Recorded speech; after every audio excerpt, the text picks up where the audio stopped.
a developing story now. Vlogger Jaii Richards, also known as Jai Frey, must be charged or released by 6 p.m. today. This is the ruling from the Kingston and St. Andrew Parish Court, according to attorney Isaac Buchanan. Now, Buchanan, who applied for Richards' release this morning, also indicated that Jai Frey is to be taken to a hospital for medical treatment in keeping with an order issued on Wednesday. The incident in question took place on Sunday, April 12, at the police officers' club where 3 persons were injured. Now, we'll have more on this story in Primetime News at 7. Tourism Minister Edmund Bartlett is hailing the organizers of the 2026 Carnival season. According to Mr. Bartlett, the annual event sent a powerful message of resilience. He says although the official figures have not yet been released, he is anticipating a similar economic impact as last year.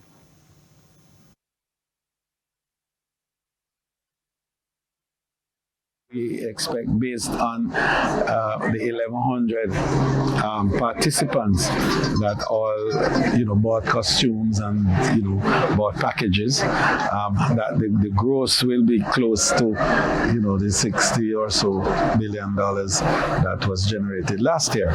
It is also expected to generate a lot of income for the small artisans and also the small business persons who were suppliers of the various goods and services. And the tourism minister commented on the shooting incident at Big Wall at the Randy Williams Entertainment Center on Sunday. He says a special task force is being set up from the Linkages Network to look at safety arrangements around tourism products such as Carnival that involves bringing in visitors to the island to prevent a recurrence. It was a great execution. The response was tremendous. I myself tried to walk through the crowd, and it probably took me nearly half an hour to get from my truck to the end of the line. But what I saw was a lot of happy people who were making a statement to the world that Jamaica is back, that our spirit has not been daunted by Melissa, and that in fact, yes, we may have been bent a little by the storm, but not broken. Jamaica is mourning the passing of legendary reggae singer and songwriter Ernie Smith. Mr. Smith died after recently being admitted to hospital. He was best known for classics such as Life is Just for Living and Dopey Gunman, and is being remembered as one of the country's most influential musical voices. Here is Ali Bryant. Life is just for living. Veteran reggae singer-songwriter Ernie Smith passed away peacefully at the University of Miami Hospital in Florida Thursday night. He was 80 years old. His wife, Claudette Bailey Smith, revealed on Tuesday that he'd been admitted on April 7 and was placed in the intensive care unit following a surgical procedure. Born Glenroy Anthony Michael Arcangelo Smith in Kingston in May 1945, Ernie was widely regarded as a pioneer of Jamaican music, known for his rich baritone voice and socially conscious lyrics. He rose to prominence in the late 1960s and 1970s with a string of hit songs, including Life is Just for Living, Nice Time, and Dopey Gunman. Culture Minister Olivia Babsy Grange says Ernie was a household name, adding that his voice and legacy will live on. Ernie was more than a musical icon. He was a loving husband, devoted father, cherished family man, and a gift to Jamaica and the world.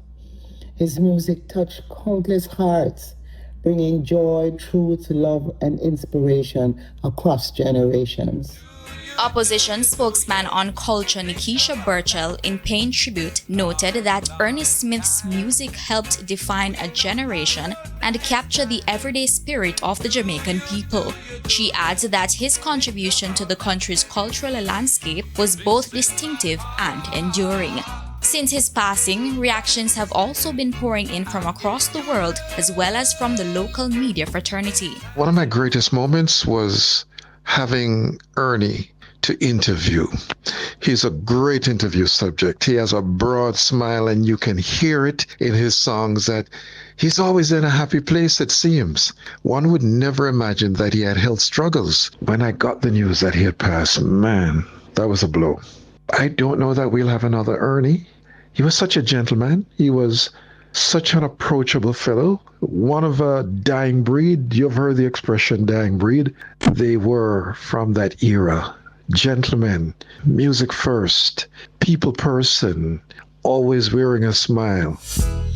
In the late 70s, Smith gravitated towards gospel-influenced music with the popular hit I'll Sing for Jesus that continues to connect with audiences across generations.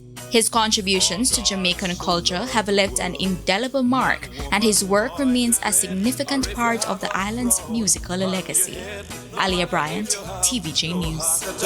Jesus, bring love for one and all. And it is time for a break, but stay with us. More stories when we return.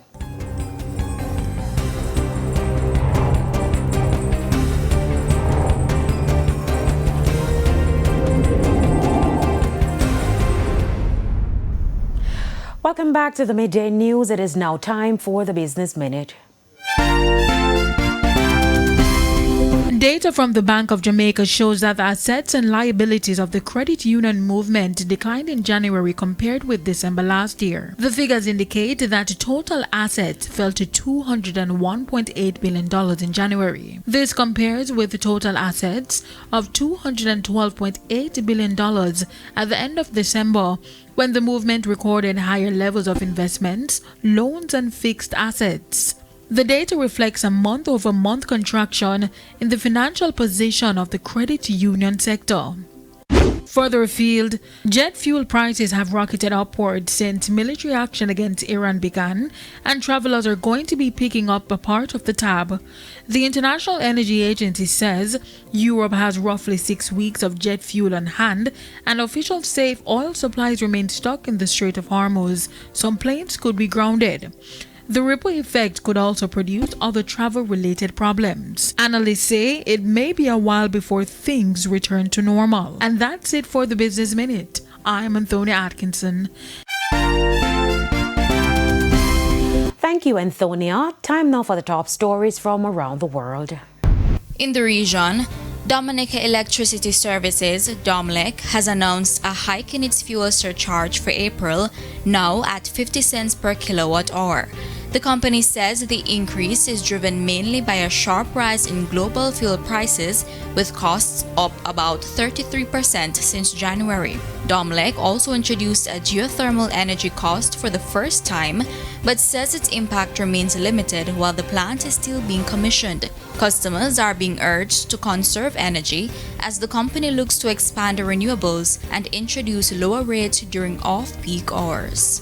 And on the international scene, a 41-year-old truck driver from Pennsylvania has died after being struck by lightning in a parking lot in Waukesha, Wisconsin, marking the first lightning death in the United States this year. Experts say while the chances of being struck are low, the impact is often severe or fatal.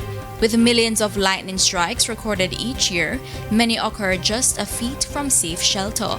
Residents are being urged to take storms seriously, head indoors at the first sound of thunder, and wait until conditions clear before going back out. And those were the top regional and international stories. I'm Alia Bryant. Thank you, Alia. We now head to our final break, but when we come back, we'll have your Midday Sports Report.